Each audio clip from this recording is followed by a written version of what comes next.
Hello, everybody. Welcome back to the channel. As you can probably hear by a little bit of the congestion in my voice and my voice just sounding bad, I had a 4-day vacation, rare one for me.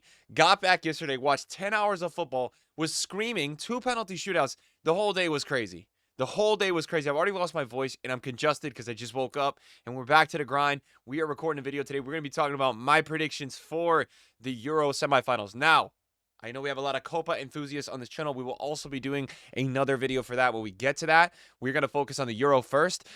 If you guys didn't know already, just to fill you in informationally, the Euro semifinals are on Tuesday and Wednesday at 3 p.m. Eastern Time, 8 p.m. UK. And the Copa America semifinals are Tuesday and Wednesday at 8 p.m. Eastern Time, 1 a.m. UK. Both Tuesday, Wednesday. So we've got a 3 and an 8 on Tuesday, and we've got a 3 and an 8 on Wednesday, which is electric. Then Sunday, it's the same situation. It's just the final. So where have we ended up? What do we have? Now, if you're just joining into this channel and you are curious with who I chose in each of the tournaments, I chose before the Euro 2024, I chose Spain to win, and before the Copa America 2024, I chose Colombia to win. Both of the teams that I have chosen to win are still in the tournament, which you could say that they look the better teams in each tournament. I think it would be hard to argue against Spain out of Spain, France, Netherlands, England not being the best team left. That would be a tough argument, and I think Colombia, you can make the argument as well because they have been incredible in that tournament as well, but they've got a very tough test against Uruguay, and now anything can happen. It's not about who's the best team. It's really about who can grind out the result, who can see out the result, who's got the most discipline. And these games in the semifinals, I will be completely honest with you guys in terms of a predictor sense. I have no idea what's going to happen in these games. I think both of these games are going to be insanely close. We're going to preview them. We're going to talk about them. We're just focusing on the Euro. And if you guys enjoyed the video, drop a thumbs up. Drop a comment. Let me know what you guys think. Listen, there's nothing more than there's things I love more than reading YouTube comments, but I do really love reading YouTube comments. I have been predicting a lot of games well this year, and a lot of it has been coming from like reading the comments and seeing what you guys are saying and listening and hearing out reasons. So the first game we are going to have is going to be Spain and France. Spain have got their way into the semifinal. They defeated Georgia 4-1. They went undefeated in the group stage, 3 wins. They beat Germany 2-1 in the 118th minute on a header. That game looked like it was going to penalties, which they got a bit fortunate with. They subbed off some players, and now they are going to play France, who defeated Portugal in penalties and also defeated Belgium 1-0. So that's the first matchup we have. France, obviously, were in the World Cup final in the previous World Cup. They've won the World Cup recently as well with this manager. And look, at the end of the day, France has been playing, I would say, on par with how bad England have been playing, right? But overall, look, they've gotten here, and that's all that matters. They've got the players to go ahead and do this. France, in the most recent meeting, it's kind of crazy to see that France and Spain haven't even played since 2021. France beat them 2-1. Look, Spain overall, I mean, this is a team that we expect to be better. The issue I know for sure is that Spain have players in the next match missing the match because of yellow cards. So I know that Carvajal is one of the players that is not going to be able to play in the next match. I think Morata as well is not going to be able to play in the next match. Although no, they removed his yellow card. So that is something to consider, guys, because that is going to be very, very relevant in this matchup, Spain and France, right? That the fact that this is going to be coming down to that type of situation. Let's go Spain, France predicted lineups. I should have had this up, guys. I'm sorry. But this is something that's obviously going to be very important. Let's see what this is. So I wanted to see on this website if they kind of have predicted lineups. So team news, Carvajal and Le Normand are having suspensions. Pedri is injured, so we know that. So Pedri was a starter. Dani Olmo is incredible. He was the reason I thought they literally won that game overall. His impact was crazy. Their starting center back is going to be out. Carvajal is going to be out. So Nacho and Jesus Navas are expected to step in. And Dani Olmo will replace Pedri. In terms of France, it looks like France don't have that situation, right? It appears they don't. Rabiot, let's see, but it remains to be seen whether he can displace Camavinga, because Camavinga started the other one. Rabiot had that one match ban, so we'll see what happens. Camavinga obviously started the last one. So they're predicting Spain 1-0. Look, at the end of the day, this game, in my opinion, could go either way. France have been playing every team like the England style. I would argue potentially even worse. And overall, I'm gonna make other videos about this. I have been so disappointed with Mbappe this tournament. I know he's got a broken nose and all, but like I just this whole team. You look at this team right here. The only thing I can tell you that I'm very impressed with, they have the best defense in the tournament, and that's why I'm a little worried for Spain. We look at the matchups right now, where Yamal is going to have to go against Teo Hernandez, who I feel like has been the best, probably the best fullback in this tournament. He has been ridiculous. So Yamal is going to have to go up against him. He's a veteran left back now. Trust me, he's been playing for a while. He's been playing at the top level. I know he's not young anymore. And then we got Koundé, who he's also locked down, and that's going to be Nico Williams going against Koundé. So if you are lucky enough to pass those two, you got to deal with Saliba and Mike. I think Mike has been overall the best keeper in this tournament. I know people say the Georgia keeper. I think Mike has been so solid, and Saliba has been probably, you could definitely say a top 3 center back at this tournament. He's been incredible. So they have the best. The way I look at France is that France, if I saw France on the other side, France was playing Netherlands or England, which they're not, I would predict them to win.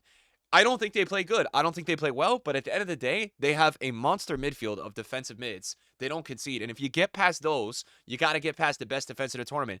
I don't see this team conceding much more. I like the 1-0 Spain pick. I do. I kind of like that. I'm not going to be doing final scores here. Look, I picked Spain before the tournament. I'm going to say Spain go through, but I'm a little worried about this. I think this game is more 50-50 just with the way France stylistically play these games. They really do what England do, where they kind of just take out whatever you have been cooking. But I'll still edge Spain to go through because I just feel like, look, they have been by far the best team in a tournament. I think they get it done. Impressed that, the most impressive thing for me about Spain was the fact that they made bad subs and they still found a way to get it done. I thought that was going to be like their kryptonite. They made that mistake in that moment where they took off, Yamal and Nico pretty early, and I was like, okay, how are they going to score a goal for the last 40? And they scored a goal, so they managed to do that. And I thought Germany is a very good team. I thought Germany's probably the second or third best team I've seen in this tournament. So the fact that they got that done, very impressive. I think Spain will continue to go. Cucurella's been playing crazy. I think the right center back is a huge miss, but let's be honest, Nacho is great. Nacho played incredible during the Champions League. So the fact that you could just replace with Nacho, goalkeeper's really solid. Pedri is a huge miss. Pedri has been great this tournament. Dani Olmo is sick. We know that. Rodri, in my opinion, is the best CDM in the world, the best 6 out there. Fabian Ruiz is just crazy. I'm hoping he's going to be back. He's injured. I don't know what his full-on injury was, but hopefully he's going to be back. I think he's fine. And then obviously Carvajal is out, so they'll go Jesus Navas. But Carvajal has listen, objectively as well, Carvajal has been fantastic in this tournament. He's had a couple mistakes like last game, but overall, he's been getting into position, making the perfect block, the perfect tackle. I don't know. I'm feeling like Spain will get this done. This is going to be for them, in my opinion, the toughest game they have. I think this game will be tougher than the final for them, no matter who gets out of the other side. I will say Spain won. Listen, it's funny with England, right? Because people always sit there and say, okay, England's going to figure it out. Guys, we have to let it go. England is not figuring it out. They're playing this way. That's how they play. There's no like 5-goal England all-star game that's going to happen. And so we have to say the same thing with France. Tactically, this is how they want to play. They don't have the chemistry up top. They're not linking up top. Mbappe doesn't look Mbappe. The rest of the players can't hit the target. They look finished. Griezmann's missing tap-ins. Look, I think France, we're going to see the same situation. And they have not had a goal, I think, from open play still. Own goals, penalty. I think Spain get this done. I don't know if France score. I think this could go extra time for sure, but I think Spain will move on. I'm not giving you a score prediction because it's too early for that. I think Spain will move on. That's my pick. This is where it gets really tough for me. We're going to talk about the Netherlands and England real quick. So if you guys would like to know, I picked Switzerland to beat England. I personally am disappointed with that outcome because I personally felt like Switzerland did enough to get the win. I thought the prediction that I made, which was I made a 2-1 prediction for Switzerland.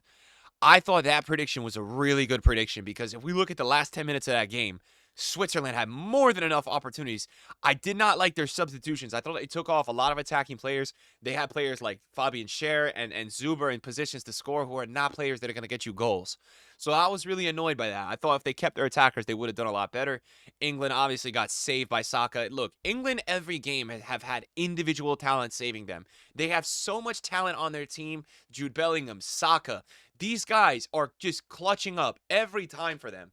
And where's the team play? I don't even really see it, right? They're having individual moments that are winning the game. So I thought Switzerland overall played better football. I thought they were going to win. They lost in penalties, which is starting to tell me a theme of this.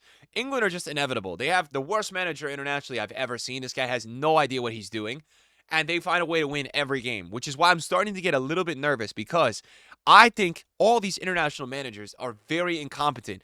What I will tell you is this. Netherlands wasted 60 minutes yesterday, 60 entire minutes, because they started Bergwijn for a whole half, and they didn't bring in Weghorst until like minute 70 or 60. Once they brought in Weghorst, oh my God, this team was another level, right? Gakpo was unlocked, Depay was unlocked, right? All these guys, just boom, they started playing way better. And we look at the outcome of when they played Romania, right? They lined up with Bergwijn in the Romania game. Again, he was their worst attacker. They played him for half. I don't understand why they keep doing this. They need to just start Weghorst up top. I'm sure he's fit to play a full 90, right?